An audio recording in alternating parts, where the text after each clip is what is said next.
عیدگاہ میں انتظار ہو رہا ہے، ہزاروں لوگ منتظر ہیں. آقا کریم نے دل جوئی یتیم کو، یتیم کی دل جوئی کو اتنا مقدم سمجھا کہ اس کو لے کے واپس گھر آئے اور آ کے کہا کہ اس کو لباس دیا جائے، اس کو کھانا کھلایا جائے. اور اس کو جیسا حسنین کریمین کو لباس دیا گیا تھا ایسا اس بچے کو پہنایا گیا، کھانا کھلایا گیا. حضور نے احساس محرومی دور کرنے کے لیے مزید اس کے سر پہ شفقت بھرا ہاتھ رکھا اور مسکراتے ہوئے فرمایا، کیا بیٹا تو اس بات کو پسند نہیں کرتا کہ محمد تیرا باپ لگے، عائشہ تیری ماں لگے اور فاطمہ تیری باجی لگے؟ اس نے کہا یہ رشتے مل جائیں تو اور کیا چاہیے. کہا آج کے بعد یہ تیرے رشتے ٹھہرے. ایک انگلی سے حسنین کو لگایا ہے، ایک انگلی سے وہ یتیم بچہ ہے. حضور عیدگاہ کی طرف بڑھ رہے ہیں، اور بھی بچے اپنے ماں باپ کے ساتھ جا رہے ہیں. یہ یتیم زبان حال سے کہتا ہے تھا تو یتیم، لیکن یتیمی کا مزہ آ گیا، مصطفیٰ کی انگلی تھام کے جا رہا. تو حضور علیہ السلام کی سیرت جب نسل نو کے سامنے رکھیں،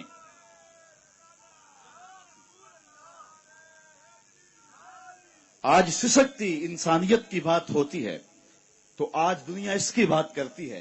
تو آئیے اپنے آقا کی سیرت کو اس روپ کے اندر دیکھیں، پڑھیں اور اس کی خوشبو کو پھیلائیں اور نسل نو کو بتائیں کہ آقا کریم علیہ الصلوۃ والسلام کس طرح دکھیوں کے درد بانٹنے والے تھے اور لاچاروں، یتیموں اور مسکینوں کے کس طرح کام آنے والے تھے. سمال الیتامى عصمت للارامل، بیواؤں کے آسرے تھے اور غریب ہو کے یتیم ہو کے یتیم پرور تھے. یہ 9 سال کی عمر ہے حضور کی، اس وقت کہا جا رہا ہے حضور کے لیے سمال الیتامى، یتیموں کا سہارا اور آسرا ہے. تو آقا کریم علیہ السلام نے ہمیں سیرت کے جو رخ دیے، سیرت کے جو انداز سکھائے. یار حضور کے تو معجزات بھی ہم دیکھیں تو وہاں بھی سیرت نکھرتی ہوئی دکھائی دیتی ہے. میری بات اگر طول نہ پکڑے تو مجھے ابو ہریرہ یاد آ رہے ہیں رضی اللہ تعالی عنہ. فرماتے ہیں کہ ایک دن حال یہ ہوا کہ پیٹ میں کچھ بھی نہیں تھا. کئی دن گزر جاتے صفہ کے چبوترے پہ بیٹھنے والے لوگوں کے کہ ان کو کھانے کے لیے اور پینے کے لیے کچھ میسر نہ آتا. کہتے ہیں میں مسجد نبوی کے ایسے زاویے پہ آ کے بیٹھ گیا جہاں لوگوں کا گزر ہوتا تھا. آرزو یہ تھی کوئی گزرتا ہوا شخص میرے چہرے کو پڑھ لے اور میرے من میں اتر جائے. ہستی پلکوں کے نیچے غم بھی پلتے ہیں مگر کون دیکھتا ہے اتنی گہرائی میں. حضرت ابو ہریرہ فرماتے ہیں بھوک سے نڈال تھا، قبر سیدھی نہیں ہو رہی تھی اور سوال کرنا میری غیرت کے منافی تھا. میرا خیال تھا کہ کوئی گزرتا ہوا میرے حالات سے آگاہ ہو جائے گا. خیر لوگ گزرتے گئے. میں نے کہا کوئی بات کرنی چاہیے. حضرت عمر رضی اللہ تعالیٰ عنہ آئے. میں نے ان سے قرآن مجید کی کوئی آیت پوچھی، انہوں نے آیت بتائی اور آگے بڑھ گئے. شاید وہ جلدی میں تھے اور جو میرا مسئلہ تھا وہ معلوم نہ ہو سکا انہیں. پھر میں منتظر رہا. حضرت صدیق اکبر آئے رضی اللہ تعالیٰ عنہ. میں نے ان سے کوئی مسئلہ شرعی پوچھ لیا، انہوں نے بھی مسئلہ بتایا اور آگے بڑھ گئے. میں نے سوچا میرا مسئلہ تو وہیں رہ گیا. کہتے ہیں اب میں پریشان تھا کہ ایک جانب سے روشنی اٹھی اور دل و قلب و نگاہ کا مرشد اولین آ گیا. حضور تشریف لے آئے تو میں نے حضور سے بھی کوئی مسئلہ ہی پوچھا.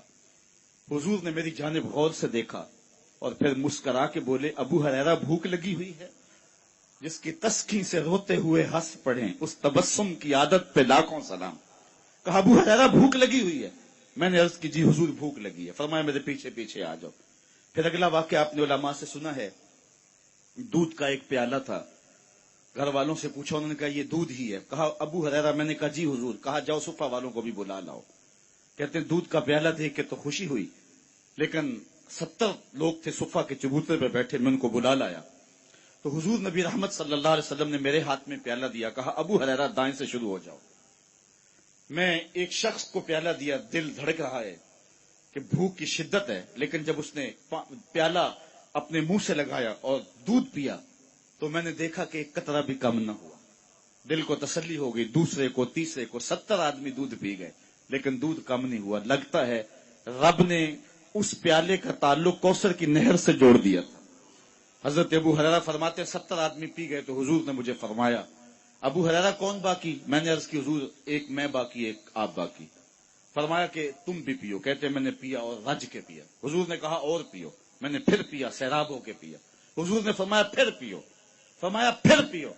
میں نے کہا مجھے قسم ہے اس رب کی جس نے آپ کو حق کے ساتھ مبعوث کیا ہے، میرے میں ایک قطرے کی گنجائش بھی نہیں ہے. تو حضور نے میرے ہاتھ سے پیالہ لیتے ہوئے نوش جاں کیا. اللہ اکبر.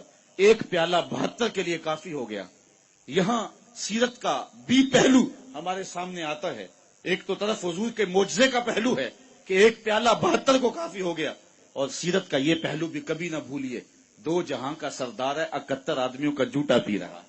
یہ پہلو بھی نگاہوں میں رہے اور حضور کی سیرت کو معاشرے میں چھڑک دیں, اور آقا کریم علیہ الصلوۃ والسلام کی جمال سیرت کی روشنی کائنات کے اندر بانٹ دیں, اور حضور علیہ السلام کی محبت کا چراغاں کرے.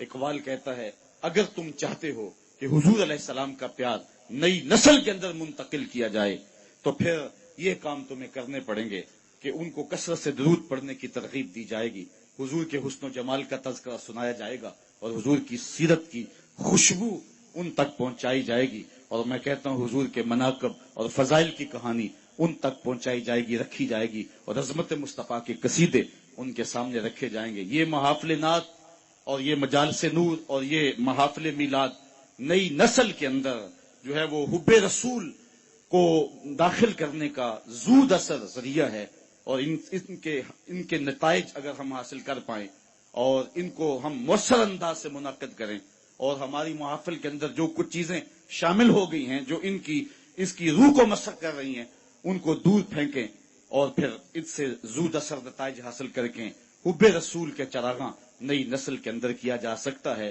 اور یہ بات آپ کو بتاؤں کہ امت کی وحدت کی علامت ہی محبت رسول ہے, اور کائنات کے اندر اگر روشنی اور اجالے چاہتے ہو, اقبال نے سارا فلسفہ اسے ایک شعر میں نچوڑ دیا ہے کہ محمد سے وفا تو نے تو ہم تیرے ہیں, یہ جہاں چیز ہے کیا لوح و قلم تیرے ہیں, پھر لوح بھی تیرے ہاتھ میں رکھ دیں گے, قلم بھی تیرے ہاتھ میں رکھ دیں گے, پھر خدا بندے سے خود پوچھے گا بتا تیری رضا کیا ہے.